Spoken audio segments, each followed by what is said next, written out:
નમસ્કાર, આપ જોઈ રહ્યા છો ન્યૂઝ 18 ગુજરાતી અને હું છું લુબના। સુરતના વરાછા વિસ્તારમાં આવેલા ભરતનગર ગૌશાળા વિસ્તારમાં આગ લાગવાની ઘટના બની છે। ઝરીના ખાતામાં ત્રીજા માળે આગની ઘટના બની છે।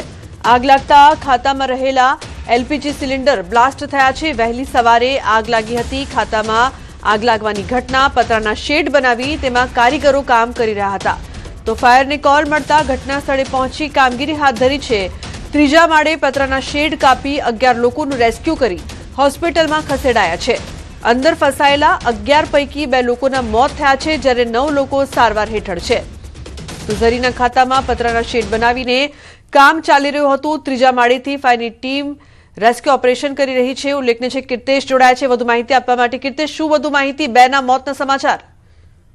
બિલકુલ, સુરતના વરાછા વિસ્તારમાં કાપોદ્રા નજીક અર્ચના સર્કલ આવેલું છે। ત્યાં ભરત ગૌશાળા છે, ત્યાં આગળ ઇન્ડસ્ટ્રીયલ વિસ્તાર આવ્યો છે। તેમાં એક જગ્યા ઉપર પાતરાના શેડ મારીને કેટલાક લોકો જરીના કારખાના ચલાવતા હતા। આ જરીના કારખાનામાં જે વહેલી સવારે અચાનક આગ ભભૂકી ઉઠી હતી। જોતજોતામાં આગે મોટું સ્વરૂપ લઈ લીધું હતું, કારણ કે જરી છે પેટ્રોલિયમ પેદાશમાંથી બનતા આગ બેકાબુ બની હતી। તાત્કાલિક ઘટનાની જાણ ફાયર વિભાગને કરવામાં આવી હતી।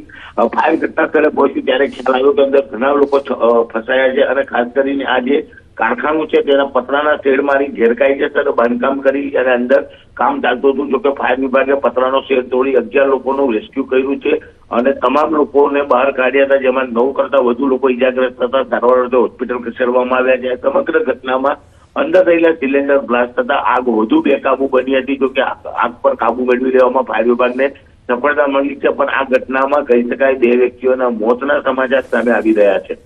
બિલકુલ કિર્તેશ, જે 9 લોકો ઇજાગ્રસ્ત છે તેમની કેવી હાલત છે તે અંગે કોઈ માહિતી?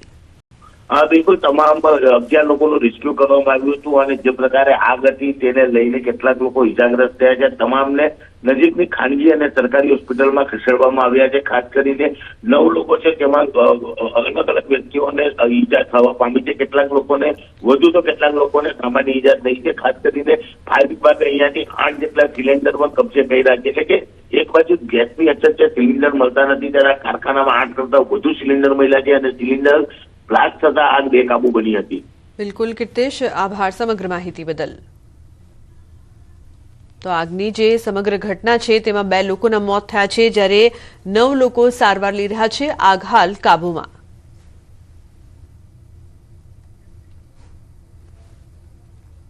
અન્ય સમાચાર, ગાંધીનગરના કલોલમાં ગેરકાયદેસર ચાલતા ઓઇલ ડેપો અને ટાયર ગોડાઉનમાં મોડી રાત્રે ભયંકર આગની ઘટના બની છે।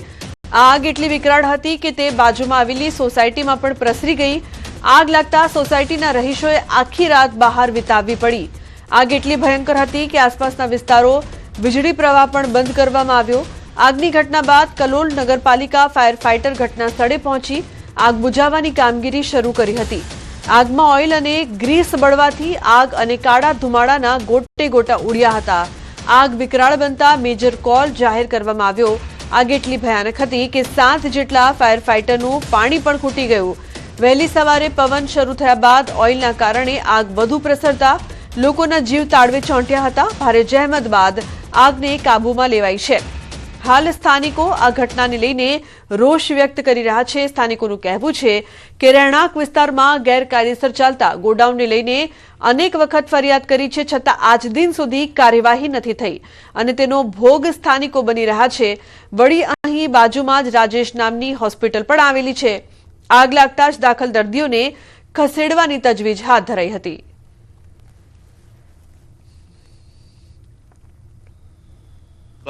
ઓટો હાઉસમાં ગ્રીસ અને ઓઇલનો મોટો ગેરકાયદેસર ડેપો બનાવેલો છે। કેટલી વાર અમે એમને રજૂઆત કરવામાં આવે તો ખોટો જવાબ આપે ને ધમકી આપે કે મારો ધંધો બિઝનેસ છે, અમે ગમે તે કરીએ, તમારે નહીં જોવાનું, અમારે તો 2 કરોડનો વીમો છે અને બાજુમાં રાઈસ હોસ્પિટલ આવેલી છે સાહેબ।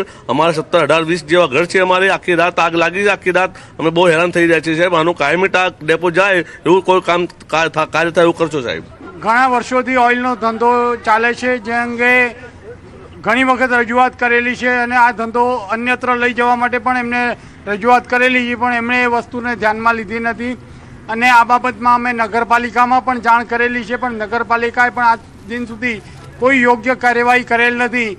જેના કારણે આજે રાત્રે અચાનક ઓટો હાઉસવાળા ઓઇલ ડેપોમાં આગ ફાટી નીકળતા અમારી સોસાયટીમાં તથા આજુબાજુના વિસ્તારોમાં નુકસાન થયેલ છે. હોલસેલ માલ દુનિયાભરનો લોકો રાખે છે અને અમારે જસ્ટ મકાન અડીને જ આવેલું છે અને અમારા અને 3-4 વખત અમે રજૂઆત બી કરી, ઘણી વખત રજૂઆત કરી, પણ ભાઈને કીધું ભાઈ આ રીતે તમે રેસિડન્સ ઇલાકામાં તમારા આ વસ્તુ ઓઇલનું ના રખાય કાયદેસર, બરાબર, બીજી જગ્યાએ તમે ખસેડ લો. ના કે મારે તો વર્ષોથી ધંધો છે, મારે તો કે ધંધા ચાલુ ના બંધ કરાય, બરાબર, તમારી થાય કરી લો. 1:30 વાગ્યાની આસપાસ આગનો બનાવ નોંધાયો હતો અને ત્યાર પછી પહેલાં નગરપાલિકાનું ફાયર ફાઈટર પહોંચ્યું હતું. ત્યાર પછી આગનું પ્રમાણ વધુ હોય અને મેજર કોલ ડિક્લેર કરેલો હોય, આજુબાજુમાંથી ઇફકો, સહીજ, ઓએનજીસી, જીઆઈડીસી, ગાંધીનગરનું ફાયર સ્ટેશન, કડીનું અને કલોલ નગરપાલિકાનું, આ બધા ફાયર ફાઈટરો મળી અને આગ બુઝાવવાની કામગીરી ચાલુ છે. હું તો અત્યારે 6 વાગે જ આવ્યો છું. રાત્રે જે ડૉક્ટર હતા એમણે જણાવ્યું કે બાજુની સોસાયટીમાં આગ લાગી, એનાથી તકેદારીના ભાગરૂપે પેશન્ટને બધા નીચે લાવી દેવામાં આવ્યા છે. ખાસ કરીને કેટલા પેશન્ટો છે અહીંયા? પેશન્ટ 8 પેશન્ટ છે. બાજુમાં પણ કોઈ કેઝ્યુઅલ્ટી થઈ નથી, એ સારું કહેવાય. ગાંધીનગર ફાયરની 2 ગાડી હતી, ઓએનજીસીની 1 ગાડી હતી, ઇફકોની 2 ગાડી હતી અને કલોલ નગરપાલિકાના ફાયર ફાઈટર હતા ઘટના સ્થળે. અને રાત્રે 3 વાગ્યાની કામગીરી ચાલુ છે અને હાલ મેજર કોલ કંટ્રોલમાં અમે લઈ લીધેલો છે અને આજુબાજુની સોસાયટીનું પણ અમે કોઈ મેજર ઇસ્યુ થવા નથી દીધું નાગરિકોને. લગભગ 2 થી 2.5 લાખ લીટરનો પાણીનો મારો ચલાવીને આગ ઉપર અમે કંટ્રોલ મેળવી લીધેલ છે.